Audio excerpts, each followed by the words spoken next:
સત્ર 7ની અંદર આપણે ગાયનું ધાર્મિક અને વૈજ્ઞાનિક દ્રષ્ટિકોણથી મહત્વ એ વિષય ઉપર આપણને માનનીય ડૉક્ટર શ્રી હિતેશભાઈ જાની માર્ગદર્શન આપશે. આધુનિક જમાનો છે એટલે ધાર્મિક અને વૈજ્ઞાનિક બંને વસ્તુ રાખવી પડશે. રિલિજિયસ અને સાયન્ટિફિક એ બે એપ્રોચ હશે તો જ મેળ પડશે. તો માનનીય શ્રી હિતેશભાઈનો જાનીનો પરિચય આપું. સંઘની દ્રષ્ટિએ તૃતીય વર્ષ શિક્ષિત છે. ગો સેવા ગતિવિધિમાં અખિલ ભારતીય ધોરણે કેન્દ્રીય અધિકારી તરીકે આપણને માર્ગદર્શન આપે છે. એ સિવાય આયુર્વેદ વ્યાસપીઠ ગુજરાતના અધ્યક્ષશ્રીની જવાબદારી પણ નિભાવે છે. પૂર્વ આચાર્ય તરીકે ગુજરાત આયુર્વેદ ઇન્સ્ટિટ્યૂટની અંદર પણ એમણે ફરજ બજાવીને ત્યાં પણ સુંદર માર્ગદર્શન ઇન્સ્ટિટ્યૂટમાં આપેલું છે. એ સિવાય હાલ ડાયરેક્ટર એનિમલ વેલફેર બોર્ડ જે ભારત સરકારનું સંસ્થાપિત સંસ્થા છે એના ડાયરેક્ટરશ્રીની પણ જવાબદારી નિભાવે છે અને વર્તમાનમાં એમનું નિવાસસ્થાન જામનગર છે. આગળનો વિષય આપણને બતાવશે માન્ય શ્રી મેઘજીભાઈ અને પ્રાંતના વિભાગના અન્ય કાર્યકર્તાઓ, માતાઓ, બહેનો અને દોસ્તો. થોડો સમય આજે વધારે ગયો આ ટેકનિકલ એરરના કારણે. જો ચાલુ થાય તો હું તમને ઓડિયો વિઝ્યુઅલ બતાવવાનો છું અને આપણે વાત કરશું. આપની સામે જે વિષય મૂક્યો છે આપણો 4 દિવસનું જે પ્રશિક્ષણ છે એમાં આપણે અલગ અલગ એંગલથી ગાયને, ગાય માતાને, ગવ્યને, પંચગવ્યને સમજી રહ્યા છીએ. આપણે બધા દુનિયાના લોકો આપણને ભાવુક કહીએ છીએ. શાખાવાળા એટલે ફેનેટિક હોય, શાખાવાળા એટલે ભાવનાત્મક બધી વાત કરતા હોય. ગાય માતા કી જય, ભારત માતા કી જય. આપણે આપણા મૂળ કન્વિક્શનને આપણે રિફ્લેક્ટ કરતા હોઈએ છીએ. મૂળ તો કે આપણી સમજ છે કે આપણે દેશને સમજીએ છીએ, ભારતને આપણે માતા માનીએ છીએ, માતેની જય કરીએ. પણ લોકોને એ નથી સમજાતું. ગાયને આપણે સમજવા પ્રયત્ન કરીએ છીએ, ગાયને સમજીએ છીએ માટે ખુશીથી ગાય માતા કી જય બોલીએ. કદાચ બીજા લોકો બોલતા હશે એવું, ગાય માતા કી જય, ભારત માતા કી જય. ને એ વંદે માતરમ, ભારત માતા કી જય. પહેલાં ઇન્દિરા ગાંધી હતા ત્યારે જય હિન્દ બોલતા બધા. નરેન્દ્રભાઈ આવ્યા હતા વંદે માતરમ બોલે. વળી કોઈ ત્રીજું આવશે કંઈક બોલશે. એ કોઈને કંઈ એના રેફરન્સ ખબર નથી. ગોસેવા ગતિવિધિ ગુજરાતી ચલો. આ લાઇટ ઓફ કરવી પડશે તો થોડુંક દેખાશે. એક ઓલું મોટા સ્ક્રીનમાં તો ના થઈ શક્યું.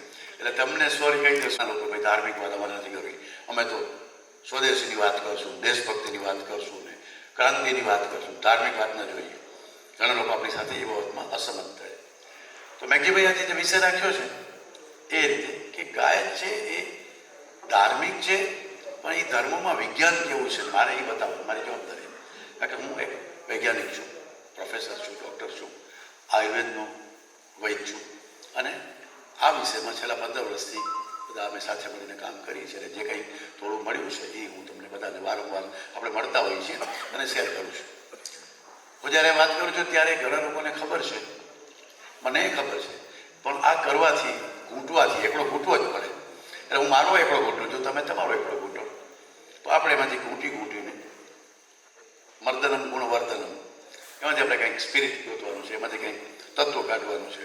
એટલે આજે જેને પહેલી વાર સાંભળતા હશે, જોતા હશે આ પ્રકારની વાત, એના માટે કદાચ નવું હોય, ઘણા બીજી ત્રીજી વાર જોતા હશે, ઘણા લોકોને ખબર હશે. તો આ બધું બનવાનું છે. પણ મારા માટે તો કેટલા બી વાર છે તો બી હું એ દર વખતે મને પણ નવું મળે છે.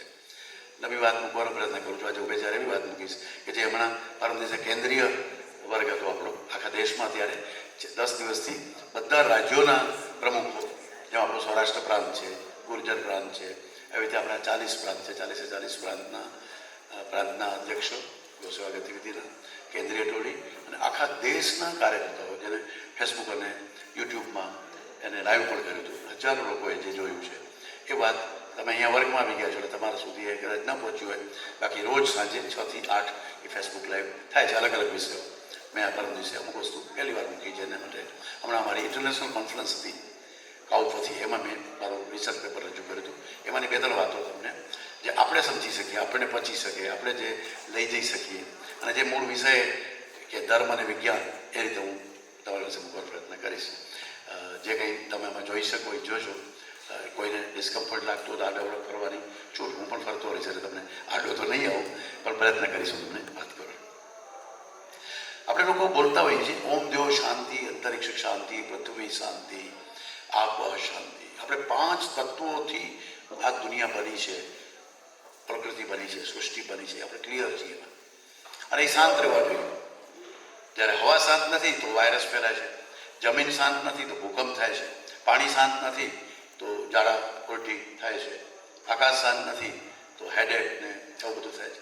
તો 5 તત્વો જ્યાં સુધી શાંત ન હોય, પછી એ 5 તત્વોને સમજી લીધું અને 5 તત્વોને શાંત કર્યા, તો પછી બાકી બધું શાંત પોતે થઈ જાય. પછી અલગ અલગ શાંત ના કરો, લેબોરેટરીમાં શાંત કરી, શહેરમાં મચ્છર ભગાડીએ. પશ્ચિમ આખું અલગ અલગ કરે છે બધું, કારણ કે એ બધું એમ માને છે કે કોપર એનું જુદું તત્વ છે, ગોલ્ડ છે તો એ ઓરમ સલ્ફેટ કહેવાય, તાંબુ છે એને કોપર સલ્ફેટ કહેવાય, મેગ્નેશિયમ જુદું ને પોટેશિયમ જુદું ને સોડિયમ જુદું ને એ મીઠામાંથી 5 વસ્તુ કહો છે. આપણે ખબર છે કે નમક ને સોડિયમ ક્લોરાઇડ કહેવાય, આપણે બધા ભણીએ છીએ, પણ એનાથી ઉપર શું કહેવાય હજી પશ્ચિમને ખબર નથી. ને આપણે ખબર છે કે એમાં જલ અને તેજ મહાભૂતની અધિકતાને કારણે એ ખારું છે. ક્યાં મહાભૂતથી કેમ બને છે આપણે ખબર છે, એટલે આપણું આખું નોલેજ જ જુદું છે. એ પશ્ચિમ હજી સમજી જ નહીં શકે, ભારતના લોકો સમજી શકે. એટલે આપણે લોકોને ખબર હતી કે આ 5 તત્વ આ બધા જો બરાબર હોય, આકાશ શાંત હોય, પૃથ્વી શાંત હોય, એમાં જેને આપણે કહીએ ને પ્રદૂષણ ન હોય, એ ખરાબ ન હોય, તો બધું સરસ રહેશે. અને આપણે હંમેશા એ જ પ્રયત્ન કરતા કે આ 5 તત્વો શાંત રહીએ. મારે તમને પહેલાં તો હું એ વાત કરીશ કે કેવા શાંત છે, શું છે, જે તમે બધું જાણો છો, પણ એમાં મારે ગાયને તમને બતાવવાની છે. તમે જુઓ છો એર પોલ્યુશન, વાપીથી તમે આવો આ બાજુ વડોદરા સુધી, તમે આ બધા આવા એક શહેરોમાં તમે જુઓ, પાણી, જંગલ, હવા બધું ખરાબ કરી નાખ્યું.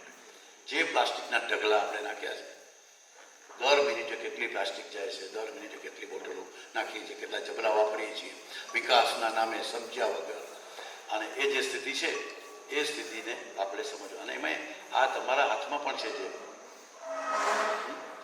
જે મોબાઈલ ને મોનિટર, જે 3 એમ આપણે ખતરનાક છે, મોબાઈલ, મોનિટર અને માઇક્રોવેવ. બહેનોને થોડી માઇક્રોવેવની ખબર છે, તમે કદાચ ન જાણતા હો. આપણા સારા સારા ધાર્મિક સ્થાનોમાં માઇક્રોવેવ રાખે છે.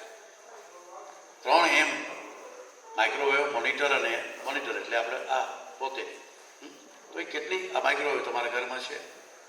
આ 3 વસ્તુ જાપાને હમણાં નિર્ણય કર્યો કે 2022માં પબ્લિકની અંદર જેટલા માઇક્રોવેવ હશે અમે દૂર કરી નાખશું. જાપાન સરકારે નિર્ણય, એને ખબર પડી કે માઇક્રોવેવ કેટલું ખતરનાક. હા, હજારો માઇક્રોવેવ બનાવે છે, ત્યાં મોટી મોટી કંપનીઓ છે, આપણા દેશમાં એ કંપનીઓનો વેચાય છે, પણ આ માઇક્રોવેવ ખતરનાક છે. એ મોબાઈલ આપણે જે વાપરીએ છીએ કેટલું ખતરનાક છે, એ મોનિટર છે, કોમ્પ્યુટર છે, સાધન તરીકે એની કેવી મર્યાદા છે, કેમ વપરાય ખબર નથી, આપણે ચલાવીએ છીએ. એટલે એક હવા પાણી બધું બગડે છે. ઘરમાં આવા પેસ્ટિસાઇડ, ફર્ટિલાઇઝરની હું વાત કરું તો અયોગ્ય કહેવાય, આપણે ત્યાં વિષય આવવાનો છે. પણ આપણે આપણા જમીનને, એ જમીન દ્વારા પછી આપણી જમીન ખરાબ થાય છે. એટલે આપણા માતાઓને, બહેનોને ગર્ભાશય અને સ્તનના કેન્સર વધી રહ્યા છે, આપણે ડાયાબિટીસ વધી રહ્યું છે, બધાને લીવરના પ્રોબ્લેમ વધી રહ્યા છે. એનું કારણ વાયરસ નથી. કોવિડ તો કાંઈ ન કરી શકે, કોવિડની તો કાંઈ હસિયત નથી, જેટલું આપણે રોજ એટમ બોમ્બ લઈને ફરી રહ્યા છીએ આ ફર્ટિલાઇઝરને, પેસ્ટિસાઇડને લઈને. હવે ઘણા બધા કિસાન છોકરા છોકરીઓ હશો, ખેતી સાથે થોડીક જાણતા હશો. હું તમને ખાલી પ્રેડિક્શન છે ને જે વર્લ્ડના સાયન્ટિસ્ટનું, તમે આ હીટ ટેમ્પરેચર તમે અહીંયા જોઈ રહ્યા છો, આ 1960 મારો જન્મ થયો ત્યારથી મેં લખ્યું. હું 1960માં જન્મ્યો છું, તમારા ભાઈ બાપ દાદા 1960માં જન્મ્યા હશે. ત્યાંથી કરીને આ 2020 ગયા વર્ષ સુધીનું ટેમ્પરેચર કેવી રીતે વધતું જાય છે મેં બતાવ્યું છે. છેલ્લા 60 વર્ષમાં ટેમ્પરેચર તમે જુઓ છો, આ મારા આંકડા નથી, વર્લ્ડ લેવલના ગ્લોબલ આંકડા છે. પૃથ્વી ઉપર ખાલી ભારતનું કે રાજકોટનું કે જામનગરની વાત નથી કરતો, વિશ્વ આખાનું ટેમ્પરેચર આમ વધી રહ્યું છે. હવે જે વાત કરીશ ને જરા માઇન્ડ કરજો, 2021 જ્યારે આવશે ને, અત્યારે તો 2022 આવશે, હમણાં 23, 24, 25 અને 2020 જ્યારે આવશે, આ 2100 જ્યારે થશે, આ સદી પૂરી થશે ત્યારે ટેમ્પરેચર આમ જશે. અને વર્લ્ડના સાયન્ટિસ્ટે પ્રેડિક્ટ કર્યું છે, તમે પણ અનુભવજો કે 1 ડિગ્રી સેન્ટીગ્રેડ ટેમ્પરેચર વધે એટલે 1 લાખ ટન અનાજ ઓછું થાય 1 ડિગ્રીમાં. આ વર્લ્ડની, એના કારણે પાણી ખરાબ થાય, આ ગરમીના કારણે શું થવાનું છે, શું થઈ રહ્યું છે. આ આમ તો વાયરસ હેરાન નથી કરતો આપણને. વાયરસ તો અહીંયા હજારો ફેલાયેલા છે આટલામાં. પણ આપણને કેમ ડેમેજ કર્યું? કારણ કે આપણે પેસ્ટિસાઇડ, ફર્ટિલાઇઝર, આપણે ખબર જ નથી કે આપણા બોડીમાં શું થઈ રહ્યું છે. આપણે પેન્ટ શર્ટ પહેરીને નીકળી જાય ને આપણે આ કરીએ, જમી લઈએ, શું જમીએ છીએ, ક્યાં જમીએ છીએ, કેમ ખાઈએ છીએ, ક્યાં રહીએ છીએ, વાહન કેવું છે, ઘર કેવું છે. મારું એક પ્રેઝન્ટેશન છે યુટ્યુબમાં, તમે તન કી બાત જોશો તો આપણા ઘરમાં 116 પોલ્યુશનને કરનારા વસ્તુઓ છે. ટાઇલ્સથી માંડી આપણે કોઈ મોઝેક ટાઇલ્સ, એ ટાઇલ્સ શું કરે છે? પડદા તમારા જે ટેપેસ્ટ્રી કોટન સિવાય તમે લઈ આવો, એ શું કરે છે? LED બલ્બ શું કરે છે? 116 વસ્તુ તમારા ઘરમાં છે જે તમને ભયંકર તમને હેરાન કરે છે, તમને ખબર જ નથી. આ સ્થિતિમાં આ ટેમ્પરેચર બદલી રહ્યું છે અને એ ક્લાઇમેટ ચેન્જ થાય છે. તમને થોડા એના વિગતો આપી દો કે હ્યુમન હેલ્થમાં એની બહુ અસર થાય છે માણસના આરોગ્યમાં. અને કયા કયા રોગો થાય છે? એ રોગો એવા થાય માટેની LSD, લાઇફસ્ટાઇલ ડિસઓર્ડર્સ. એ રોગોને તમે કોઈ વસ્તુથી મટાડી ન શકો. તમને એમ લાગે દુખાવો ઓછો થઈ ગયો, તમને એમ લાગે શરદી ઓછી થઈ ગઈ, પણ એ બધા તમારા બોડીની અંદર એટલી ખતરનાક હાલત કરે છે ને આ બધા તમે રોગો જુઓ છો. હવે મારે તો તમને ગાયની વાત કરવાની છે. મેં તમને બેકગ્રાઉન્ડ એટલા માટે આપ્યું કે આપણે છેલ્લા 100 વર્ષથી, આમ 70 વર્ષથી આઝાદ થયા, એ બધું ઠીક છે, 75 વર્ષ આઝાદીના અમૃત મહોત્સવ ઉજવીએ છીએ આપણે, પરંતુ છેલ્લા 100 વર્ષથી આપણે અંગ્રેજો હતા ત્યારથી ફર્ટિલાઇઝર, પેસ્ટિસાઇડ્સ, આ શ્વેત ક્રાંતિ, દૂધની ક્રાંતિ અને જે ક્રાંતિઓ જેટલી છે ને આપણા દેશમાં છેલ્લા 100 વર્ષમાં આવેલી, વિશ્વમાં અને ભારતમાં, જેને આપણે વિકાસ કહીએ છીએ, એણે આપણી પત્તર રગડી નાખી છે, એણે આપણું વાળો કરી નાખ્યો છે. એ બધા ક્ષેત્રમાં મારા સિવાયના બીજા પણ વૈજ્ઞાનિકો આવીને આ જ વાત કરશે. તમારી પ્રશિક્ષણની આ જ વિષય, તમે સુકમ ગૌ સેવા ગતિવિધિના કાર્યકર્તા બન્યા છો. ગાયની પૂજા સુકમ કરવી જોઈએ. સ્વાવલંબી સ્વાભિમાની ભાવ જગાના है, सुकम जगाना है, हर घर में गाय क्यों लाना है?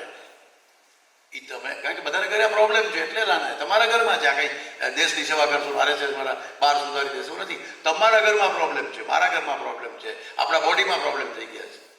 અને એ વાત મને ગાય સાથે જોડશું, એને સમજશું, એ જ ધર્મ, એ જ વિજ્ઞાન.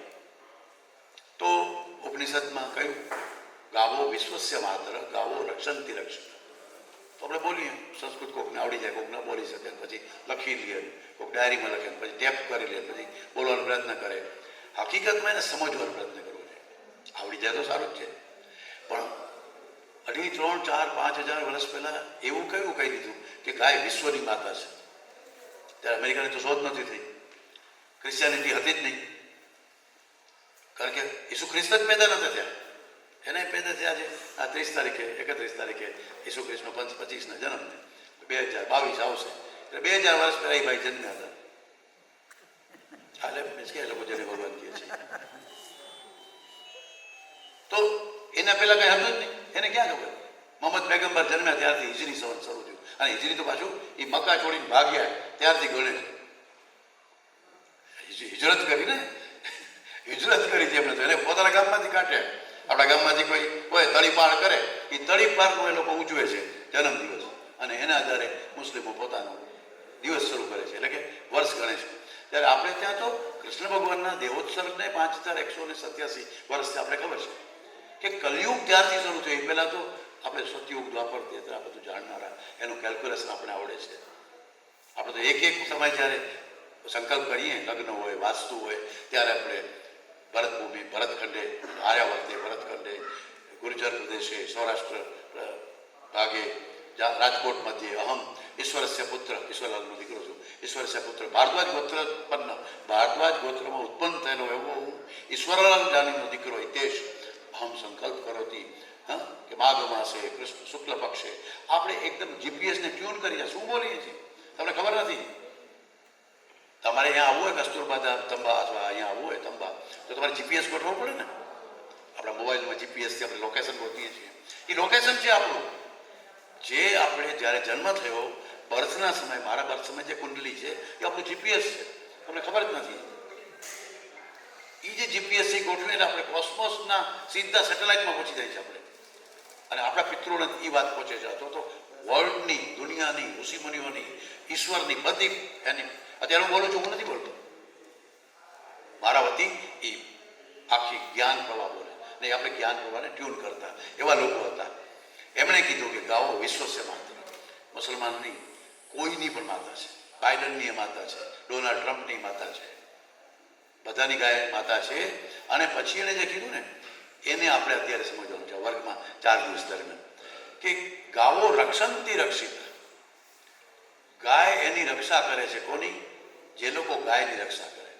ગાય આપણે કેમ રક્ષા કરે છે એ જ ખબર નથી. આપણે બોલો સિંગણા મીંગણાથી આવીને કૂતરાથી બચાવશે ને, પાડાથી બચાવશે ને, રાક્ષસથી બચાવ, કેટલી વાર્તાઓ હાલતી હોય.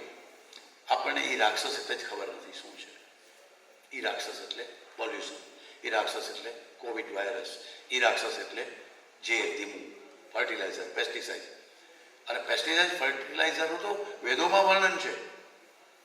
મલ્લમ નામના 2 રાક્ષસો જમીનમાં જે રેલાયા, જમીનને પ્રદૂષિત કર્યું, એની વાર્તા કરું આખી ધાર્મિક તો તમને નવાઈ લાગે કે એનું એક્ઝેક્ટ વર્ણન પેસ્ટિસાઇડ અને ફર્ટિલાઇઝર 2 રાક્ષસોનું છે. આપણે ખબર નથી. આપણે એમ કોથળામાં આવે, વૈજ્ઞાનિકો કહે, કૃષિ યુનિવર્સિટીમાંથી વાતો કરે, છાપામાં આવે, રેડિયોમાં આવે, અને આમ ક્રાંતિ થાય ને આપણે બધા મંડી પડીએ છીએ. તો આ રાક્ષસથી એટલે કે રોગોથી, ડાયાબિટીસથી, બીપીથી, હાર્ટ એટેકથી, કોવિડથી, એ બધાથી બચાવે છે કોણ? ગાય. અહીંયા એ કહેવાય. તમે બતાવી સાબિત કરવાનું, મારે 1 કલાકમાં બધું ક્લિયર કરવાનું તમારું. તો તમે આ સૂત્ર છે ધર્મ અને વિજ્ઞાન. તો ધાર્મિક વાત કરીએ તો મને બધું પંડિતો ઘણા છે આ બોલી શકે છે. તમારા પાસે ગૂગલમાં તમને દેખાયા ગાઓ રક્ષણથી રક્ષિત. પણ ગાય આપણી કેવી રીતે રક્ષા કરે છે? પહેલાં તો રાક્ષસ કોનાથી રક્ષા કરે છે તો એ આપણે જોયું. એ રાક્ષસો એટલે રોગ, રાક્ષસો એટલે એલએસડી, લાઇફસ્ટાઇલ ડિસઓર્ડર્સ, રાક્ષસ એટલે કેમિકલ, રાક્ષસ એટલે ફર્ટિલાઇઝર, રાક્ષસ એટલે પાણી શુદ્ધિકરણની આ બધી ખરાબ પદ્ધતિ, રાક્ષસ એટલે પ્રિઝર્વેટિવ, રાક્ષસ એટલે તમારા શરીરમાં જે કચરા આવે છે એ પીઝા, બર્ગર, એ બધામાં જે સોડિયમ બેન્ઝોઇટ છે એ ખતરનાક વસ્તુ તમારા ઘરમાં, તમારા બહેનોના રસોડામાં છે. તો એ બધા રાક્ષસ છે. એનાથી ગાય બચાવે છે. પણ એના માટે ગાય હોવી જોઈએ ને. એટલે એમ કહે છે કે ગાય તો બચાવે તમને. જો ગાય બચાવશે, ગાય હોય તો, એટલે તમે ગાયને બચાવો, ગાય તમને બચાવશે. હવે એને જરા વધારે સ્પષ્ટ કરીએ આપણે. ગાય કેમ બચાવે છે? ગાય હોય તો ગાયનું દૂધ, દહીં, ઘી, છાશ, માખણથી આપણું હેલ્થ નહીં 5-7 વસ્તુ તમને કહીશું જેમાં મેં રિસર્ચ કર્યું કે કેવી રીતે હેલ્થ આવે છે. દૂધથી પાડા થવાય, એ ભેંસના દૂધથી પાડા થવાય, એના જેવા થાય. તો દૂધથી જાડા થવાય, પાડા થવાય નથી. દૂધથી શું હેલ્થ મળે છે એ મારે તમને કહેવાનું છે. દૂધથી, ઘીથી. પણ જો બીમાર પડ્યા, માનો કે કોઈ કારણથી અજાણતા, બેદરકારીથી, બહારના પોલ્યુશનના કારણે, બીજાએ કોઈક આપણે પાણી પીવડાવી લીધું, બારે ગેસ એવો થયો ને બધું આપણા ત્યાં પોલ્યુશન આવ્યું ને બીમાર પડ્યા એમ કહેશું, તો ગૌમૂત્ર અને ગોબરથી કેવી રીતે બચી શકાય એ મારે તમને સમજાવવાનું. કારણ કે એ હેલ્થની વાત છે. એક હેલ્થ અને ડિઝીઝ એ બેયમાં પંચગવ્યનો રોલ છે. કૃષિ મારો વિષય નથી, કૃષિ વિશે વાત થશે, પરંતુ જમીનની હેલ્થ સુધારવી હોય તો એ ગોબર અને ગૌમૂત્ર જોઈએ છે. કૃષિ હોય તો અર્થતંત્રનો આધાર છે. વર્લ્ડમાં 11% ફર્ટાઇલ લેન્ડ આપણી પાસે છે અને આપણે લોકો શેમાં લડાઈ કરીએ છીએ? એને કરાવવા માટે પૈસા દઈએ છીએ. નોન એગ્રીકલ્ચર, માને વાંજણી કરવાના પૈસા દઈએ છીએ આપણે. વર્લ્ડની સૌથી બેસ્ટ જમીન આપણી પાસે છે. રશિયાની આટલી જમીન આપણા કરતા, અમેરિકા આપણા કરતા 4 ગણો મોટો, પણ ફર્ટાઇલ લેન્ડ 2%, 2%. ભારત પાસે વિશ્વની, ભારત નાનો છે એવો એ લોકો કરતા, પણ ભારત પાસે જે જમીન છે ને એ એટલી ફર્ટાઇલ લેન્ડ છે. ગંગા, યમુના, બ્રહ્મપુત્રા, નર્મદા, આપણા જે પાસે જે નદીઓ છે અને એના કારણે જે કાંપ આવે છે ને આપણે જે બધી જે આનંદ કર્યો હતો 2,500 વર્ષ, 3,000 વર્ષ, સોને કી ચિડિયા ને ગાય ને એ બધું અત્યારે ખતમ થઈ ગયું છે. આપણે એ ભૂલી જ ગયા છીએ કે કેવી રીતે આ બધું હતું. તો આખી જમીનને આપણે બગાડી ગયા છીએ. એટલું જ નહીં, જમીનને નોન એગ્રીમાં સિમેન્ટને કોન્ક્રીટના જંગલ કરી રહ્યા છીએ જેમાંથી સોનું ઉગતું. એ જમીનને આપણે બંજર જમીનને વેચો, જે કરવું એ કરો. નોન એગ્રીકલ્ચર કરાય કોઈથી, એ કરીએ છીએ આપણે. મહાન પાપ કરી રહ્યા છીએ. તો એ બધું છે. પર્યાવરણની રક્ષા કેમ કરે છે ગાય, એ પણ થોડી વાત કરીશ. તો આ ગાય વચ્ચેથી કાઢી લઈએ તો મારા 14 વિદ્યાર્થીઓ જે રિસર્ચ શરૂ કર્યું એને મેં આ બતાવ્યું. પછી મેં કૃષ્ણનો ફોટો મૂક્યો. કૃષ્ણનો ફોટો મૂકો, ગાયનો મૂકો, વિજ્ઞાન સમજો, બધું એક જ છે. ફોટા તો બદલતા રહીએ. સ્વામી વિવેકાનંદજીની વાર્તા આપણે આપણા છોકરાઓને કરીએ. સ્વામી વિવેકાનંદજીના જ્યારે નાના હતા આટલા, ત્યારે એની માં એને કેની વાર્તા કરતી? તો અમે કહી એના ગુરુ હતા રામકૃષ્ણ પરમહંસ. રામકૃષ્ણ પરમહંસ નાના હતા ત્યારે એની માં એને શું વાર્તા કરતી હશે? તોતાપુરી, એના ગુરુ તોતાપુરીને. તો ટૂંકમાં એ એવું કંઈ વિવેકાનંદજીનો ફોટો ને ભગતસિંહનો ફોટો ને, તો વિવેકાનંદજી કોના આધારે મહાન થયા? A nation as great as it common man. દરેક માણસે વિવેકાનંદ બનવાનું છે જો વિવેકાનંદ બનવું હોય તો વિવેકાનંદજીએ કોનું માઇલસ્ટોન નક્કી કર્યું હતું? 150 વર્ષ પહેલાની વાત છે. તો આપણે આપણા જ્ઞાનને મોટું કરવું પડે, એમાં ખોટા મોટા ના આવે. એટલે કે સિમ્બોલિક છે. રામ ને કૃષ્ણ ને એ બધું. રામે કોનો પરાક્રમ કર્યો? કૃષ્ણ કોના આધારે જીવે? આપણા જે અવતાર છે આપણે લોકો સાવ ખોટે ચડી ગયા છે. આ જ કૃષ્ણ છે, આ જ ભગવાન છે, આ જ જ્ઞાન છે, આ જ વિજ્ઞાન છે. વચ્ચેથી કાઢી લઈએ તો ગાય વચ્ચેથી વહી ગઈ છે. ગાય નીકળી ગઈ છે એટલે આરોગ્ય બગડી ગયું છે. દૂધ નથી, ઘી નથી, દહીં નથી, છાશ નથી, ગૌમૂત્ર નથી, ગોબર નથી, પંચગવ્ય નથી, એટલે આપણે ખતમ થઈ ગયા. જ્યાં ગાય છે ત્યાં બધું છે. તો ગાય રક્ષા કરે છે એના પોતાના પંચગવ્યથી.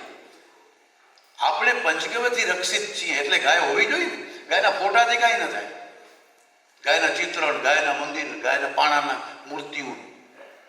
હું બોલીશ તો કડવું લાગે તો જરા સાઈડમાં મોઢામાં કરી નાખજો. 2-3 સાઈડ હોય આપણી, જ્યાં રાખવું ત્યાં રાખી લેજો, અને ફાવે તો કરજો તો તાજા થઈ જશે. હું ગાયના પાણાની મૂર્તિ ઉગાવું ત્યારે મને કંઈ ગાય માટે જે માન છે એ અલગ છે ને મૂર્તિ માટે મને માન કાંઈ જ નથી. મૂર્તિ સિમ્બોલિક છે, મૂર્તિથી કંઈ વિરોધ નથી, પણ એ સિમ્બોલિક છે ને આપણે એમાં પડી ગયા, ઘૂસી ગયા. આપણે મંદિરમાં વયા જઈએ છીએ. પોઠીઓ શું છે, નંદી શું છે એ ખબર જ નથી. શંકરના મંદિરમાં જાય કેમ બોલો પાણાનો પોઠીઓ? એકચ્યુઅલી નંદી શું હતો કંઈ ખબર જ નથી. નંદીનો રોલ શું હતો આપણી સોસાયટીમાં, ગામમાં, આપણી પરંપરામાં, એ ગોતવું જોઈએ. મોકો મળશે તો કહીશું. આખી ગાયનું જે ટોટલ છે ને એ તમે જરા એને સમજી લો. કુલ મળીને એક ગાય વચ્ચે છે જે મેં તમને ચિત્ર બતાવ્યું. હવે આ વસ્તુ પાછી કે ફૂડ, ફોડર, કાવડંગ, આ આખી સાયકલ છે. ગાયને માત્ર દૂધ માટે જોઈએ કે ઘી માટે જોઈએ તો ગોટે ચડશું. ગાય છે એની જબરજસ્ત તાકાત છે, અને આપણે એને હવે વધુ સ્પષ્ટ કરીએ. મારો વિષય થોડામાં પંચગવ્યમાં હું મર્યાદિત કરીશ ચિકિત્સા સાથે. તો પંચગવ્ય એટલે 5 ગવ્ય, ગાયના 5 પદાર્થ. ગાયનું માખણે છે પણ એ પંચગવ્યમાં ના આવે. એ એની બેઝિક પ્રોડક્ટથી અલગ છે. માખણમાં જો ઘી બને એટલે એ બેઝિક, એ પંચગવ્ય કહેવાય ને, એટલે ઘી કહેવાય ને, ગવ્ય કહેવાય. એની સ્પષ્ટતા હોય તો. અને ગાયના બીજા 5 ઉપગવ્ય છે. એનો વચ્ચે ક્યાંક ઉલ્લેખ આવશે ત્યારે ચર્ચા કરી લઈશ. પણ આ 5 ગવ્ય એ કેટલા, આપણે આને બહુ સિમ્પલ માનીએ છીએ. આપણે એમ લાગે ઘીથી શું થાય, દૂધથી શું થાય, ઘી તો મૂકવું પડે. આપણી ચર્ચાઓ બધી બેઝિક ચર્ચાઓ નથી ખબર. પણ આખી વાતમાં મથુરાની યાદ કરો તમે. જ્યારે મારે ધર્મની વાત કરવી છે તો મથુરા વોઝ બિગ ડેરી. આપણે અમૂલ, આપણે ડેરી કઈ મોટી હતી? અમૂલ, પછી કે માહી, પછી કે ઓલી દૂધસાગર ને પોતાના ગામની સરહદ ડેરી.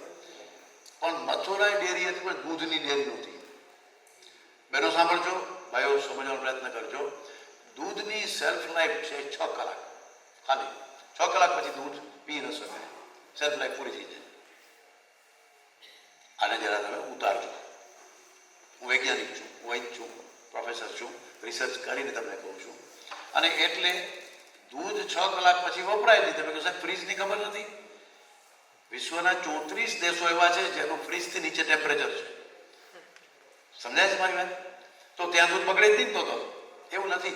ત્યાં શીત કટિબંધમાં જે જીવાણુ પેદા થાય એવા દૂધમાં જીવાણુ પેદા થાય. આપણે ત્યાં ઉષ્ણ કટિબંધના જીવાણુ પેદા થાય. આપણે ત્યાં જે બેક્ટેરિયા હોય એ ગરમીના બેક્ટેરિયા ત્યાં હોય, એ ઠંડીના બેક્ટેરિયા હોય. બેક્ટેરિયા તો ઉત્પન્ન થાય જ 6 કલાક પછી. એટલે દૂધ 6 કલાક પછી ન પી શકાય.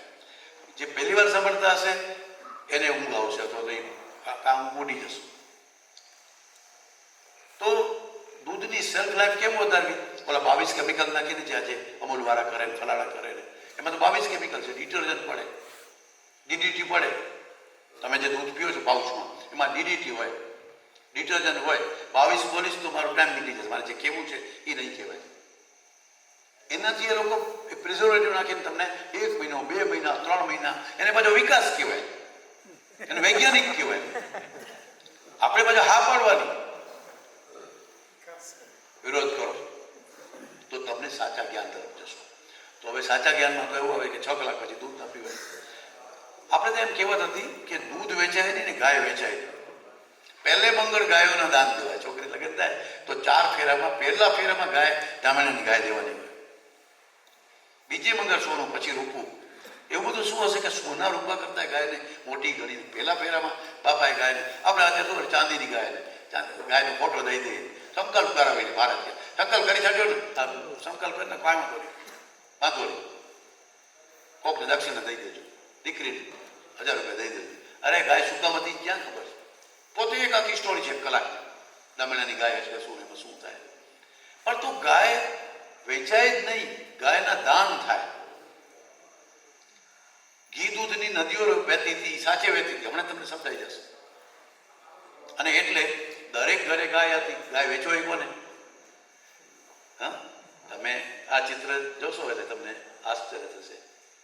હવે આ જે છે ને મથુરાથી આપણું જે ઘી છે ને એ જતું વિદેશ, તમને આગળ બતાવી દઉં. આ ઇજિપ્તના પિરામિડમાંથી આપણું ઘી મળ્યું છે. દરેક ગામમાં નંદ કોને કહેવાય? જેની પાસે 5 લાખ ગાય છે એ નંદ કહેવાય. નંદ ઘેરા નંદ પાયો એટલે એમાં ડૉક્ટર, વકીલ, એન્જિનિયર, ચાર્ટર્ડ એકાઉન્ટન્ટ, ખેડૂત, જેમ સિનોનિમ છે ને ગૃહિણી, ગૃહસ્થ, એમ નંદ નામ નથી. નંદ ઇઝ અ સિનોનિમ્સ, તકલ્લુસ. 5 લાખ ગાયનો માલિકોને નંદ કહેવાય. નંદ બાવા એટલે નંદ રાજા હતા, એને 1 કરોડ ગાય હતી.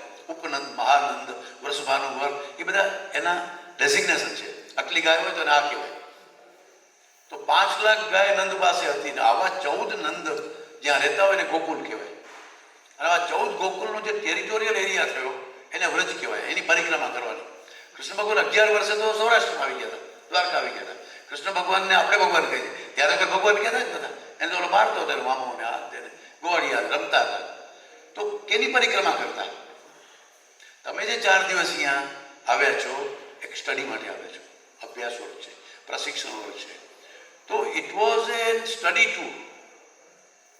જે આખા 24 કોષી પરિક્રમા થતી ને એ આખા દેશના ખેડૂતો, સિઝન થઈ જાય, પૂરી દિવાળી થઈ જાય, પૈસા આવી જાય, ખેતીને વચ્ચે બ્રેક હોય, અને એ લોકો આખું જોવા જતા કે આટલી ગાયો છે તો રાખતા કેમ હશે, એના દૂધનું શું કરતા હશે. તો એ જોવા આવતા ગાયોને કેમ રખાય, ગાયનું દૂધ કેમ રખાય, શું કરતા એનું. તો ગાયના દૂધની 6 કલાકની સેલ્ફ લાઈફ છે. ગાયનું દૂધ વેચવાની જ મનાઈ હતી, કારણ કે કોને વેચો? બધાને ઘરે દૂધ છે, બધાને ઘરે ગાય છે. કોકને ઘરે, મેઘજીભાઈની ઘરે 100 ગાય છે, તો મારે 5 તો હોય. લાભુબેનને ઘરે 100 ગાય તો હોય.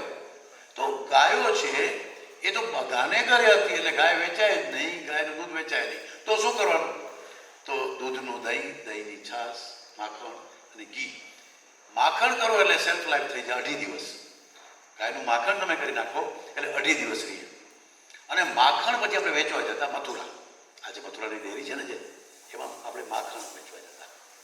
આ બધા મેં ગોકુલને વ્રજના કેવા બધા કીધું ને નામો છે. એટલે આપણે ગોવાળિયાઓ અને ગોવાલણ માખણ, મહી, જે મહી વેચવા જાય ને, મહી એટલે દૂધ નહીં, મહી એટલે માખણ. માખણ વેચવા જતા. છાશ છે એ વાછરડાને પીવડાવી દે, છાશ છે એ ઝાડમાં નાખી દે, ખેતીમાં વાપરી દે, છોકરાઓ પી જાય. પણ માખણ છે એ થોડુંક થઈ જાય. એટલે માખણ વેચવાની પ્રક્રિયા હતી. અને માખણમાંથી ઘી બનાવો. એટલે મથુરા છે એ ઘીની ડેરી હતી. આપણે ત્યાં ડેરી એટલે ઘીની ડેરી, ડેરી એટલે દૂધની નહીં. આપણે આજે બાજુ સમજીએ ને દૂધની દુકાન કહેવાય. પણ ડેરી જ્યારે કેવું હોય, જો તમારે અંગ્રેજી શબ્દ, તો મથુરા છે એવી રીતે આખા દેશમાં 4 મોટી ડેરી હતી. હું તમને ખાલી અત્યારે તો આ એક સિમ્બોલિક છે વાત કરું છું. તો મથુરામાં આપણે ઘી બનાવતા. અને ઘીની સેલ્ફ, જેવું ઘી બની જાય, દૂધમાંથી દહીં બને 12 કલાક સેલ્ફ લાઈફ, છાશ બને 18 કલાક સેલ્ફ લાઈફ, માખણ નીકળે તો 2.5 દિવસ સુધી એ માખણ ચાલે. અને એનું ઘી બનાવી નાખો તો 2.5 મહિના સુધીની સેલ્ફ લાઈફ રહે. ઘી 2.5 મહિના સુધી ખાઈ શકાય રસોઈમાં. પછી બાકી વાત કરીશ કે કેવી રીતે વપરાય. તો આપણે એ ઘી વેચવા માટે અહીંથી જતા. આખો છે ને આ કિંગડમ હતું આખું. આજે તમે મથુરાથી કરીને ગ્રીસ સુધી એક જ રાજ્ય હતું આપણું. મથુરાથી ગ્રીસ સુધી, ભરતપુર, ખૈબરઘાટ થઈ, અફઘાનિસ્તાન થઈ, અને 5000 કિલોમીટરનો લાંબો આખું આપણું મહાજનપદ સામ્રાજ્ય હતું. નંદ એનો રાજા હતો. અહીંથી આપણે ઘી ઇજિપ્તમાં જતા, ને ઇજિપ્તમાંથી પછી યુરોપ ચાલુ થાય. યુરોપમાં આપણે ઘી વેચતા. ઘી વેચીને સોના, ચાંદી, હીરા જવાહરાત લઈ આવતા. ભારતમાં કોઈની સોનાની ખાણ હતી જ નહીં. હીરા તો હજી પણ નથી, એન્ટવર્કથી જ આવે છે. હીરાના પાસા આપણે પાડીએ, ઘસીએ આપણે, પણ હીરા સોના ચાંદી આજે મંદિરોમાં આપણા ઘરોમાં કાંઈ પણ આમ છોકરી લગ્ન થાય તો 2 તોલા 5 તોલા 10 તોલા એની માં આપે જ. નવું સોનું લે, થોડું પૈસાદાર હોય તો દૂધવાળા સોનું સિઝનમાં સોનું જમા કરે. તો સોના છે ને એ આપણે વિશ્વમાંથી લઈ આવતા. સોને કી ચિડિયા ભારત એટલે હતું કે આપણે ઘી વેચવા જતા. દુનિયામાં ઘી થતું જ નથી, આજે પણ નથી થતું. દુનિયામાં ગાય જ નથી બીજે. હવે જે ગાય છે એને શું ગોઠો છે એ આપણે ચર્ચા થોડીક તમારી પાસે થઈ. હજી સમજી રહ્યું છે યા 5 ગવે. ગાયના ગવે માટે શાસ્ત્રોએ કીધું છે ગવ્યમ જીવનીયમ મેદ્યમ રસાયણમ ક્ષતક્ષીણ હિતમ બલ્યમ સ્તન્યકરમ પરમ. સમજાય ની સંસ્કૃત છે. ઓલો આપણે ઉતરી જાય મગજમાં કયું કાર્બોહાઈડ્રેટ, પ્રોટીન ને વિટામિન ને મિનરલ. પણ એનો કોઈ મતલબ જ નથી. એનાથી ઘીની વ્યાખ્યા જ ન કરી શકાય. અમે તો ઇન્ટરનેશનલ લેવલે એ લોકોને પાડી દઈએ છીએ કે તમારી આ વાત જ ખોટી છે, તમારી વાત તમને સમજાતું જ નથી. હું એ કેવી રીતે સમજાવું છું તમને કહું, ખાલી તમારા સામે એ વિચાર આવે. કેલરી કહે ને આટલા કેલરી ફૂડ જોઈએ. માણસને 1500 કેલરી જોઈએ એમ તમે સમજો પડે માની લઈએ. હવે 1500 કેલરી કેપ્સિકમ હોય એમાં આટલી કેલરી હોય, મરીમાં આટલી કેલરી, સૂંઠમાં આટલી કેલરી, એ બધું ભેગું કરીએ અને 1500 કેલરી કરી દે તો માણસ ખાઈ શકે. મરચું, મરી, સૂંઠ, લવિંગ, તેજપત્તા એ બધું ભેગું કરીને હું 1500 કેલરી કરી દઉં, તમે ખાઈ શકો. તમને ઘઉં પણ જોઈએ, રોટલી જોઈએ. એટલે કેલરીનો કોન્સેપ્ટ જ ખોટો છે. ન્યુટ્રિશનના કોન્સેપ્ટ ખોટા છે. અત્યારે ભારતની પાર્લામેન્ટે 40 વસ્તુઓને ફોર્ટિફાઈઝ કરવાનું નક્કી કર્યું. દેશને પાર્લામેન્ટ આપણી પાર્લામેન્ટમાં લાગુ પાડે. બહુ મોટી લડાઈ ચાલવાની છે, તમારે ને મારે લડવાની છે. તો આ જીવનીય એટલે શું હવે એ સમજાવવું પડશે. ખાલી શાસ્ત્રોની ભાષણ કરવાથી તો નહીં ચાલે. તો અમારા જે વૈજ્ઞાનિકોએ કામ કર્યું છે, આપણે ત્યાં ઉપનિષદમાં કહ્યું છે, આ તમે કદાચ સાંભળવું પડશે, બોલતા હશો, માતા રુદ્રાણામ દ્વૈતા વસુનામ. વેદોમાં ગાયને રુદ્રની માતા કીધી છે, વસુની દીકરી કીધી છે. તો રુદ્રની માતા એટલે રુદ્ર એટલે કોણ?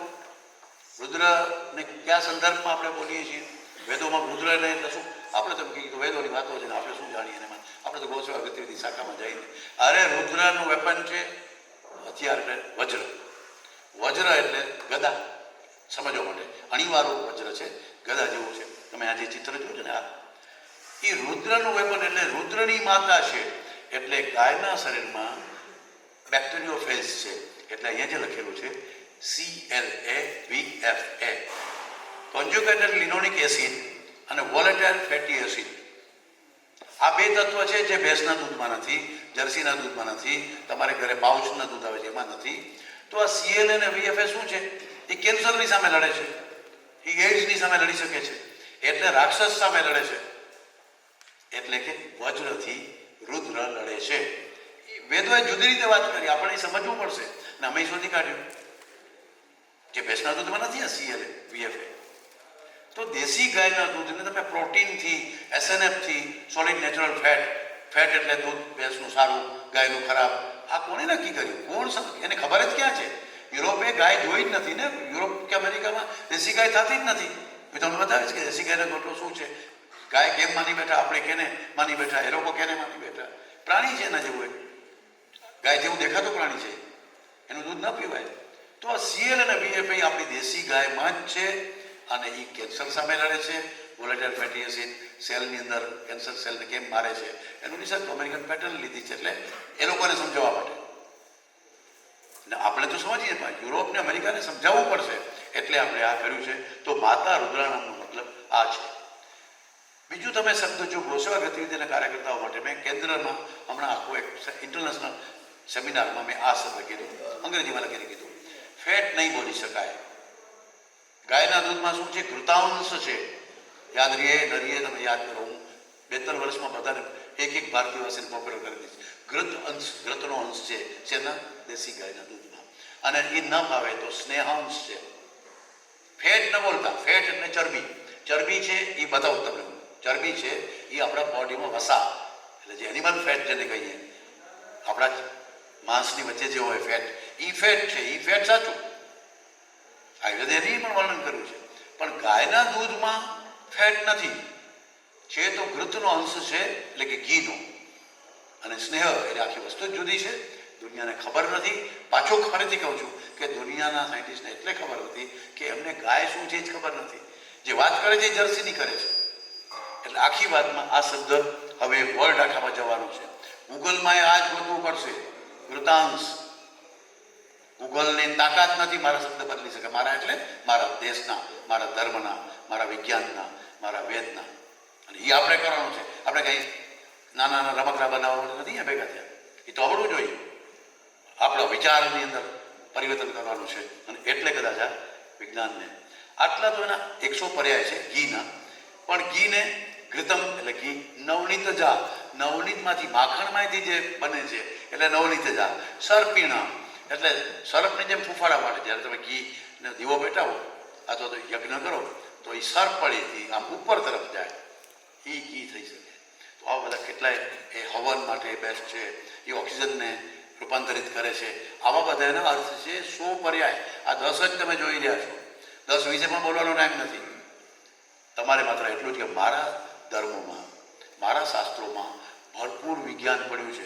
આટલું તો મેં મારી વાત પૂરી થયા પછી એટલું માનો ને, યાદ કાંઈ ને તો કાંઈ નહીં. પણ આપણી પાસે આપણા દેશમાં જે ધર્મની અંદર વાત છે એ બધી વાત વિજ્ઞાન છે.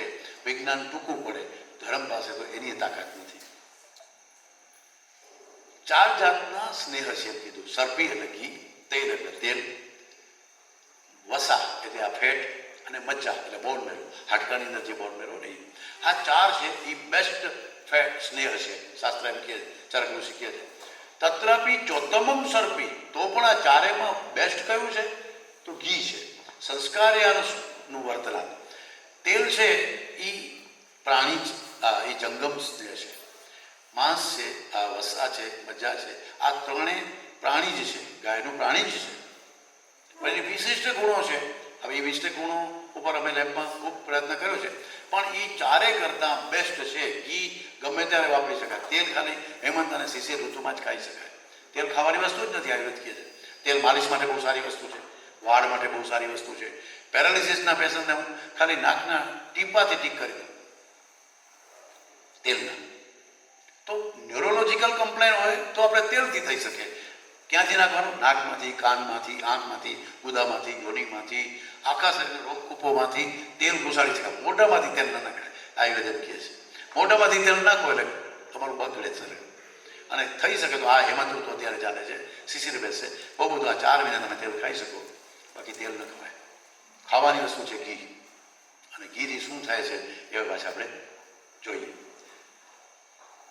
ગાયના ઘીને જીવને કીધું, મૈત્ય કીધું, બુદ્ધિ વધારનાર. બુદ્ધિ કેમ વધે છે એ અમે ટ્રાયલ લીધી. 40 થી 60 વર્ષના વોલેન્ટિયર્સ લીધા. 40 વર્ષ થાય ને આપણે બધું મેમરી લોસ થવા માટે ભૂલી જઈએ. આપણે ચશ્મા ક્યાં છે, પેન ક્યાં છે. પછી ઘણા લોકો તો ઘરમાં બેલ મારે ને ખોલે છે, બેન તમને ક્યાંક જોયા છે, તો આવતા રહ્યો ઘરમાં, રોજ આવું જ આપણે ભેગા જ રહીએ. એ ભૂલી હા થાય છે. હું મોટો થતો ખબર પડશે કાં ઘી કાઢે, હા ક્યાંક આ ઘરમાં બની ગયું લાગે છે, યાદ આવી ગયું ને. એટલે આખી વાત આવી છે કે આપણે મેમરી લોસ થાય. કીધું 60 બુદ્ધિ નાઠી. એ મેમરી લોસ એ નેચરલ પ્રોસેસ છે.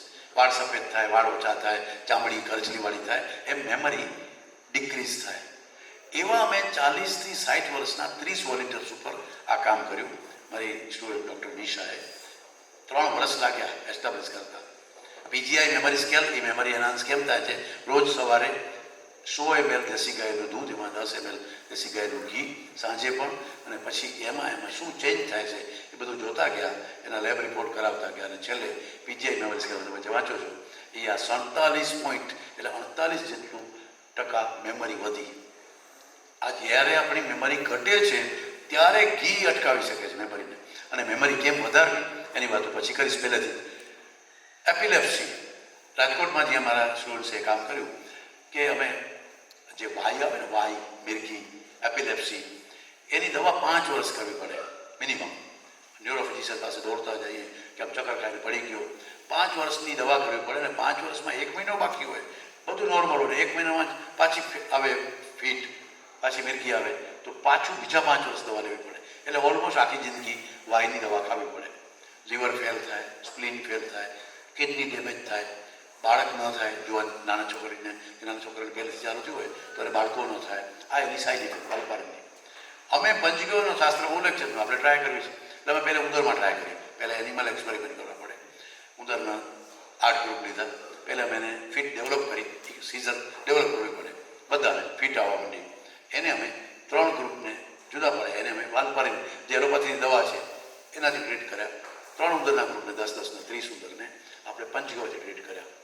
23% ઝડપથી મટ્યું અને 17 સાઈડ ઇફેક્ટ જેમાં આવતી હતી એલોપેથીની એમાં આવી નહીં. પછી અમે ક્લિનિકલ ટ્રાય કરી અને એ તમે જરા જોશો. સેરેબ્રલ પાલ્સી, મગજનો પોલિયો, આજકાલ જે સિઝેરિયન થાય છે, ફટાફટ બાળક જોઈએ છે ને આ તારીખે જોઈએ, ફોર્સેપથી ખેંચવાનું અને કાં તો ચીરો કરીને કાઢવાનું. આ જે સ્થિતિ અત્યારે થઈ રહી છે બેનો બહુ સમજવાની જરૂર છે. ફોર્સેપના કારણે બ્રેઇન ઉપર જે ચીપિયાથી કાઢે ને, તમને તો કંઈ ખબર જ નથી, ડૉક્ટરના આધારે આપણે બધું છીએ, તો એ બ્રેઇન ઉપર બહુ દબાણ આવે છે બાળકને, અંદરથી સીધું કાઢવાનું છે. અને જે રીતે પરાને ફોર્સ, કારણ કે નેચરલ પ્રોસેસ છે ડિલિવરી. જેમ 6 કલાકે પેશાબ જવાનું હોય, 12 કલાકે, 18 કલાકે, આપણે 18 કલાકે કે 24 કલાકે ટોયલેટ જવાનું હોય, 30 દિવસે માસિક આવે છે, એમ 9 મહિને બાળક બહારે આવે, ઉધરસ, શરદી, તાવ જેમ આપણે કુદરતી થાય ઠીક કરી શકાય. તો ડિલિવરીમાં કાંઈ ડૉક્ટર ન જોઈએ. હું તો કહું મેઘજીભાઈ, એક તમને નવાઈ લક્ષ અહીંયાની ડૉક્ટર શ્યામા કરીને છે, ડેન્ટિસ્ટ છે, એનો વર્ક અંકુર ગોવાણી એન્જિનિયર છે. એ પેલો કે મારી વાત સાંભળી હતી કે સાહેબ મારે તો આ રીતે બચ્ચા ઉત્પન્ન કરવા છે. મારી વાત ગૌશાળામાં, ભારતમાં પહેલો એવો પ્રયોગ કે અહીંયા ગૌશાળામાં લેબરો કરિશ્માબેન ત્યાંથી આવ્યા, ડિલિવરી કરાવી. અને એ હજી પણ 45 દિવસનો પ્રોટોકોલ અત્યારે પણ ગૌશાળામાં છે. પોતે દાંતની ડૉક્ટર છે. યસ. તો એ જગ્યાએ આપણે લેબર રૂમ બનાવે છે ને આપણે તો એમ કે ડિલિવરી તો ઘરે નહીં જ, ડિલિવરી હોસ્પિટલમાં જ. હોસ્પિટલમાં શું થાય છે આ તમે જુઓ, 100% ખરાબ થાય છે એવું નથી કેવું મારે, પણ બહુ મોટા ડેમેજીસ એમાં આવે છે. અને જે નોર્મલ પ્રોસેસ છે ને આપણે શા માટે મશીનથી કરવું, વેક્યુમથી ખેંચવાનું, ચીપિયાથી ખેંચવાનું, ચીરો કરીને કાઢવાનું. જે માં જેનું શરીર ભગવાને એવું બનાવ્યું છે એ કુદરતી પ્રક્રિયા છે, કાંઈ કરવાનું નથી. અને વૈદ્યોને મનાય છે, જ્યારે કૃષિએ ના પડે છે કે જ્યાં લેબર રૂમ હોય, ડિલિવરી રૂમ છે, ત્યાં વૈદ્ય નહીં જવાનું. કાંઈ એની સાસુ, કાંઈ એની માં અને 4 અનુભવી બેન જેને બાળકો છે એને જ અંદર જવાનું. બાળક આડું હોય તો જ વૈદ્ય અંદર જવાનું, જેને મૂઢ ગર્ભ કહેવાય. સિઝેરિયન પણ છે, વર્ણન મારે કહ્યું છે, ઓપરેશનથી કાઢવું પડે. ભાઈ 1 કે 2% જ પરિસ્થિતિ એવી હોય કે જેમાં બાળકને સિઝેરિયનથી લાવવું પડે અને તો વૈદ્ય જવાનું, તો ડૉક્ટરે જવાનું, બાકી ડૉક્ટર જવાની મનાઈ છે. આ આપણી પરંપરા ભવ્ય હતી, આપણે ખબર જ નથી. આવા કેસમાં અમે એ પંચગવ્યથી ઠીક કર્યું. તો સેવા ગતિવિધિના જ કાર્યકર્તા છે. એની આ છોકરાની માં ડૉક્ટર, એના ઘરમાં 7 ડૉક્ટર, અને એને ટ્રીટમેન્ટ કેવી રીતે આપણે આપી હતી, કેવી રીતે ગૌસેવા ગતિવિધિમાં કોપર, જામનગર આવતો, જામનગરના લોકોને એમના નામની ખબર છે. 5 જાતના ઘી અલગ અલગ, 10 વર્ષ જૂનું થાય તો પુરાણ દૂધ કહેવાય, 100 વર્ષ જૂનું ઘી થાય તો પરાપુરાણ, અને 111 વર્ષથી જૂનું ઘી હોય તો એને હૈવવિન ઘૃત કહેવાય. આ બધા ઘીની અલગ અલગ રોગોમાં એની ઉપયોગિતા છે, પણ આપણે અત્યારે એમાં રોકશું. ચક્ષુષ્ય છે, ગાયનું ઘી છે, આંખ માટે સારું છે. હવે આ જે ચક્ષુષ્ય છે એ એના અંદર તત્વ છે એ દેશી ગાયમાં જ છે, બીજા કોઈમાં નથી. અમે એનું ટ્રાયલ લીધી છે. તો એક સ્ટ્રક્ચરલ એન્ટિટી, એટલે આંખ પોતે ઓર્ગન છે, એને ઠીક કરવું, અને બીજું છે એ એની ફંક્શનલ, દેખાવાનું, બેયમાં કામ કરે છે આ પંચગવ્ય. અમારી બીજી એક સ્ટુડન્ટ એના પર કામ કર્યું છે, રિસર્ચ કર્યું છે. સાદું ઘી હોય ને દેશી ગાયનું ઘી, તો 315 જેટલું યુનિટ વિટામિન એ છે, જે બીજા બધા કરતાં પાઇનેપલ, મોસંબી, ગાજર, સંતરા, કોઈ પણ ફળ કરતાં દેશી ગાયના દૂધ ને ઘીમાં વિટામિન એ વધારે હોય. પણ અમને આ ખૂબી, આ 16 કરોડનું મશીન આવે છે આ જોવા માટેનું. ગાયનું ઘી, ગાયનું દૂધ, ગાયનું દહીં, ગૌમૂત્ર અને ગોમહેશ્વર 5 ભેગા કર્યા તો વિટામિન એ થઈ ગયું 610. હવે સાધારણ રીતે પૃથ્વીનો અને વનસ્પતિનો નિયમ એવો છે, તમે ગાજર, સંતરું, મોસંબી, પાઇનેપલ બધું ભેગું ખાઓ તો ગાજરમાં હાઈએસ્ટ કેરોટીન છે, તો પાઇનેપલ કે સંતરાનું જે વિટામિન એ હોય ને એમાં પ્લસ ના થાય. જે મોટું હોય એ જે સૌથી વધારે હોય એટલું તમને મળે, કારણ કે તમે ગાજરમાં સૌથી વધારે વિટામિન એ છે, બીજું બધું એનાથી નીચેનું છે, એટલે તમને એના લાભ મળે, પણ એ નીચેનો લાભ મળે, માથેનો લાભ ના મળે. એ ગાજર જેટલું હાઈએસ્ટ મળી જાય. પણ આ પંચગવ્ય છે કે વિશિષ્ટ વસ્તુ છે કે એ પ્લસ થયા. ગૌમૂત્રમાં જેટલું વિટામિન એ હતું, ગોબરમાં જેટલું હતું, ગાયના દૂધમાં, દહીંમાં ને ઘીમાં તો છે જ. આ બધું ભેગું થતાં 610 થઈ ગયું. એ એટલે મેં હર્બોર્ગેનિક મેડિસિન નામ આપ્યું છે. હજી આ વાત મારે વૈજ્ઞાનિકોને સમજાવવા અઘરું પડે છે, પણ મેં ટ્રાય કરી છે. અમે લોકો મારી લેબમાં કર્યું છે. તો પંચગવ્ય એક ઈશ્વરની એવી તાકાત છે જબરજસ્ત, અલગ જ. પૃથ્વી ઉપર એવી કોઈ વનસ્પતિ ન થાય, કોઈ ફળ ન થાય એવું. એ આપણે સમજવાનું છે. એટલે એને ગાયને આપણે માતા કીધી. પહેલવાન જો જુઓ છો ને તમે, ભેંસનું દૂધ પીએ તો શું થાય, આખું પરિસ્થિતિ બદલાઈ જાય. દીપાલી કરીને અમારી શોધ છે કે ગાયનું ઘીથી હાર્ટ ડિઝીઝ મટે છે. હાર્ટનો રોગ થાય છે એવું નહીં. એ જર્સીથી, તેલથી, એ બધાથી, ભેંસના ઘીથી બધાથી હાર્ટ એટેક આવે. કારણ કે એલડીએલ, લો ડેન્સિટી લાઇપોપ્રોટીન, આજે બેડ ફેટ એટલે એલડીએલ, કોલેસ્ટ્રોલ જો હોય ને, કોલેસ્ટ્રોલમાં એલડીએલ એટલે લો ડેન્સિટી લાઇપોપ્રોટીન, એ વધારે હોય એ હાર્ટ એટેક કરે. અને ગાયના ઘીમાં છે એચડીએલ, હાઈ ડેન્સિટી લાઇપોપ્રોટીન, એ હાર્ટ માટે સારું છે. એટલે હાર્ટના ડિસીઝને અમે ટ્રીટ કર્યા. એના બધા ડોક્યુમેન્ટ તમને બતાવ્યા. આ કોલેસ્ટ્રોલના જે નાના નાના અંશ છે ને, એટલે સૌથી સ્મોલેસ્ટ ફેટ મોલેક્યુલ HCl-નું છે. તો નાનામાં નાનો HDL છે. અને કેટલા ટકા ઘટ્યું અમારા જે વોલેન્ટિયર્સ હતા જેના પર અમે કામ કર્યું, તો કોલેસ્ટ્રોલ કેટલું ઘટ્યું, ટ્રાયગ્લિસરાઇડ કેટલું ઘટ્યું, એ બધું આખી વિગતો તમારી સામે મેં મૂકી. તો સીરમ ટ્રાયગ્લિસરાઇડ છે એ 7% ઘટે છે, જે હાર્ટ એટેક માટે મુખ્ય જવાબદાર લિપિડ પ્રોફાઇલમાં આ છે. તો હવે પ્રોબ્લેમ એ છે કે આ જર્સી છે ને, એને આપણે ગાય માની બેઠા. યુરોપ અને અમેરિકામાં જર્સી થાય. પૃથ્વી ઉપર 55,000 પ્રાણી છે જેને સ્તન છે, જેને દૂધ આવે છે, જેને બાયોલોજીમાં અથવા તો જીઓલોજીમાં એને મેમેલ્સ કહેવાય. સ્તનધારી પ્રાણી, સસ્તન પ્રાણી એવા કેટલા છે? 55,000. કૂતરી ગલોડિયાને દવડાવીને મોટું કરે એના દૂધથી. બકરીનું બચ્ચું એની માને દાવે છે મોટું થાય. સિંહણનું બચ્ચું સિંહને દાવે. વાઘણનું બચ્ચું એને દાવીને મોટું થાય. દરેક માદા, 55,000 માદા એના સ્તનમાં સ્તન્ય આવે છે, એટલે કે દૂધ આવે છે, પણ બધા દૂધ ના પીવાય. એમાં પૂછ્યું પાંડવોને, ગોતા માતાને તપસા લાગી તારી ઘટનામાં, એ અમૃત શું છે એની ચર્ચા છે ત્યાં. તો બોસ ટોરસ છે વૈજ્ઞાનિક ભાષામાં, અને આપણી છે બોસ ઇન્ડિકસ. જર્સી, હોસ્ટીન, ફ્રીઝિયન એવી 23 જાતિ જે યુરોપમાં થાય છે. ગાય જેવું લાગે પણ દૂધ ન પીવાયું, તો બધા શું કામ ન પીવાય? દૂધ તો એને આવે છે, ઘણું આવે છે, પણ એનું જર્સી એનું બચ્ચું દૂધ પી શકે, આપણે ન પી શકીએ. અને આપણી ગાય આ કાંકરેજ કચ્છની અને ઉત્તર ગુજરાતની અને ગીર આ સૌરાષ્ટ્રની, ડાંગી થોડીક આપણા એક બે જિલ્લામાં થાય છે.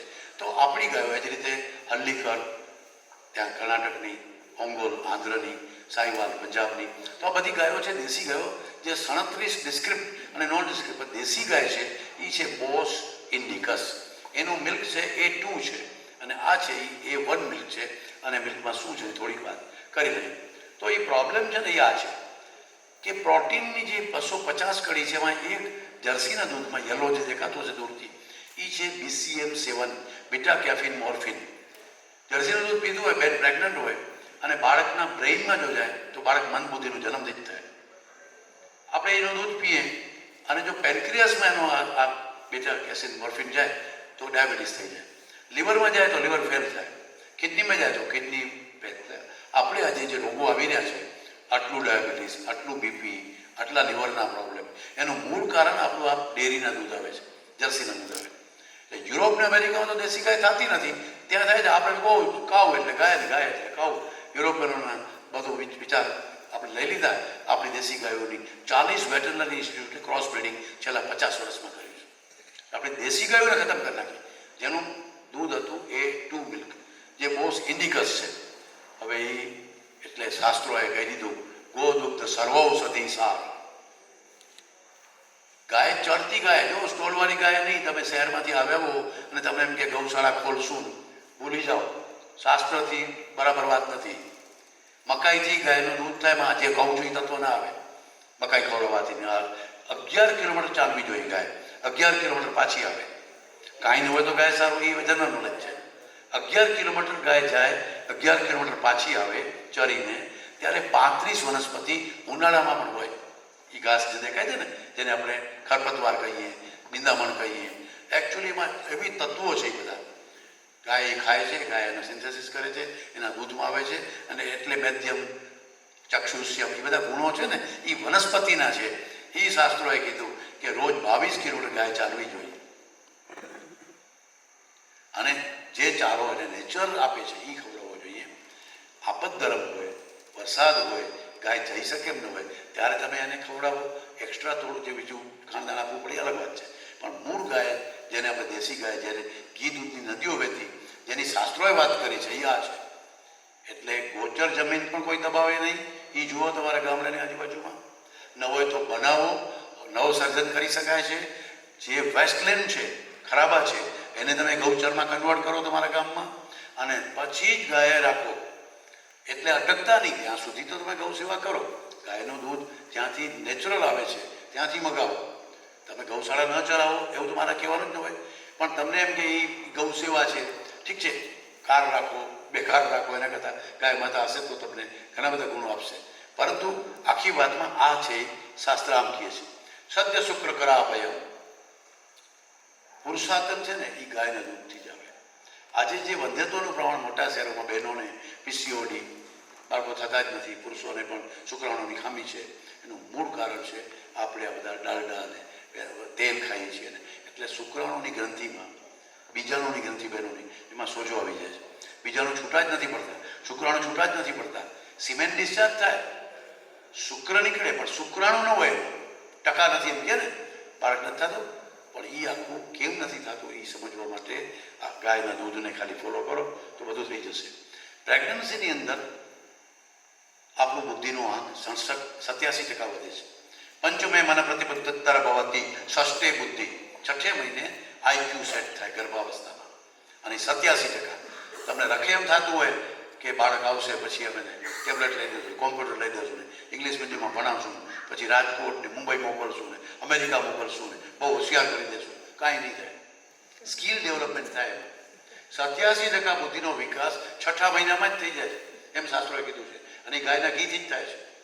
અને એક મહિને ગાયનું દૂધ કેવી રીતે વપરાય, જ્યારે ચામડી બનતી હોય ત્યારે ગાયના દૂધની તર, જ્યારે હૃદય બનતું હોય ત્યારે ગાયના દૂધમાંથી નીકળેલું માખણ.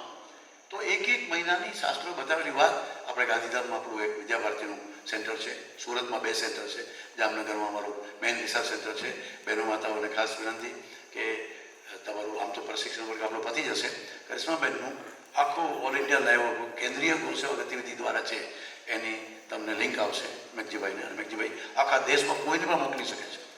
અને માત્ર કેવી રીતે બ્રેઇન ડેવલપમેન્ટ થાય છે ગાયના ઘીથી પ્રેગ્નન્સીમાં, શું કરવું જોઈએ, એ જ રીતે સુવર્ણપ્રાશન શું છે હું તો ટૂંકી જ વાત કરીશ, પણ એમાં એ જ વિષય આપણા આયુર્વેદના ગાયનેકોલોજીસ્ટ છે ને, કેન્દ્રીય ગૌ સેવા ગતિવિધિ ટોલીમાં છે ને, એ બધું કહે છે ને, આપણે એ રિસર્ચ કર્યું છે, એ તમે જુઓ છો. તો સગર્ભાવસ્થામાં એના અમે ગ્રેન્યુલ્સ બનાવ્યા છે અને કેવા ઉત્તમ બાળકો જન્મે છે એ જરૂર તમે જોજો. બાલો હિ બલમ રાષ્ટ્રસ્ય. આવતી પેઢી જો સારી હશે, બાળકો મજબૂત હશે તો દેશ મહાન બનશે. અને એ વાત આપણે આજે જે મોટી સમસ્યા છે બધા ઇન્જેક્શનની, વેક્સિનની, બાળક 20 વર્ષનું થાય ને ત્યાં સુધી 35 રસી લેવી પડે. કોવિડની વાત નથી કરતો, એવી તો 74 રસી થઈ ગઈ, પણ 35 રસી આપણું બાળક લે છે 20 વર્ષ સુધીમાં. અને એના કરોડો રૂપિયા આ દેશમાંથી જસરાઈ જાય છે કે આપણે બનાવતા નથી. બનાવવાની જરૂર નથી, કારણ કે આપણી પાસે એનાથી ઉત્તમ વસ્તુ છે એ આપણે ખબર જ નથી. અમેરિકાવાળા નક્કી કરે, WHO નક્કી કરે, વૈજ્ઞાનિકો નક્કી કરે ને, પેડિયાટ્રિશિયન તમને કહે, નેતાઓ કહે એટલે આપણે માની લઈએ છીએ. અમે 5000 બાળકોમાં આપણું આયુર્વેદિક ઇમ્યુનાઇઝેશન કરીએ છીએ અને એ છે સુવર્ણપ્રાશન. RSSની જે સ્કૂલો છે જેને વિદ્યાભારતી કહેવાય, વિદ્યાભારતીની 64 સ્કૂલોમાં ગુજરાતમાં છેલ્લા 10 વર્ષથી ચાલે છે, પણ 5 વર્ષથી 5000 બાળકોમાં આપીએ છીએ. તો સુવર્ણપ્રાશનથી હાર્ટ, આપણે મસલ્સ અને બોન મજબૂત બને, વોઇસ ક્વોલિટી સારી થાય, બ્રેઇન સારું થાય, મેમરી વધે અને આખી વાતમાં એના સ્કિન કોઈની ખરાબ ન થાય. આ બધા ગુણો છે ને એ માત્ર એક જ દિવસ 27મે દિવસે, દર મહિને 27મે દિવસે પુષ્ય નક્ષત્ર આવે, એ પુષ્ય નક્ષત્રના દિવસે એ ટીપા એને પીવડાવવાનું. અને એ આપણે કરીએ છીએ. તમે પણ એ કામ કરી શકો. અને એ આખી પ્રક્રિયા કોવિડ, જેના ઘરમાં 34% મા બાપને, દાદા દાદીને કોવિડ હતું, એનું આપણે 1 વર્ષમાં આપણે સર્વે કરેલો. તો કોવિડ 34% જેના ઘરમાં હતું, બાળકોને કોઈને કોવિડ નથી, કારણ કે સુવર્ણપ્રાશનના ટીપા પીતા હતા. અને આખી ઇમ્યુનાઇઝેશનની કોવિડ જ્યારે બહુ મોટું ચાલતું હતું, બીજો લહેર, ત્યારે આવ્યું કે ગાયના ખરીમાંથી અમે એન્ટીબોડીઝ બનાવશું. એ ઇંગ્લેન્ડની એક ઇન્સ્ટિટ્યૂટે કીધું. અમે તો ત્યાં એટલે તો પગે લાગીએ છીએ, ભૂગોતોની વેળાએ કાર્યક્રમ કરીએ છીએ. અને એ વસ્તુ અમે ત્યારે કોવિડ ટાઈમે રાજકોટમાં આપણે અહીંયા ભારતનું પહેલું આયુર્વેદિક કોવિડ કેર સેન્ટર આપણે ચલાવ્યું. ઇન્ડોર 50 બેડ હતા અમારી પાસે, 7 ડૉક્ટર હતા, અને આ ગૌમેધ્ય અને ગૌબલ્યા આ ઇમ્યુનાઇઝેશન માટેની કોવિડની સામે લડનારી દવા એને આપણે દાણા બનાવી નાખ્યા પંચગવ્યના, બોર્નવિટા જેવા.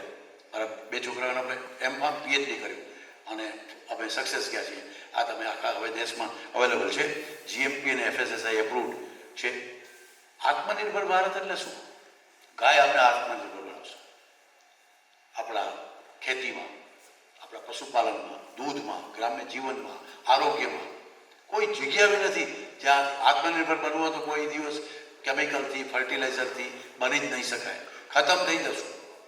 આત્મનિર્ભર બનવું હોય તો આનાથી, કારણ કે આ મોહેંજો-દડોનો જે સિક્કો નીકળ્યો હતો ને, જે સૌથી પ્રી હરપ્પન સિવિલાઇઝેશન મોહેંજો-દડો, આ મોહેંજો-દડોનો જે સિક્કો નીકળ્યો એમાં બળદનો ફોટો હતો. બળદ એટલે પ્રોસ્પેરિટી, સમૃદ્ધિનું પ્રતીક છે. એ સમૃદ્ધિ આપણે ખબર જ નથી. બળદની તો વાત અત્યારે હું કરી શકું એનો ટાઈમ નથી, પણ તમારે જો આવવું હોય તો તમે એકવાર જામનગર આવો. તમારા જેવા જ બહેનો, કામધેનુ દિવ્ય ઔષધિ મહિલા સહકારી મંડળી RSSની બહેનોની ટીમ છે, એ અત્યારે 100 આઈટમ બનાવે છે પંચગવ્યની. 34 લાખ રૂપિયાનો ટર્નઓવર છે વાર્ષિક.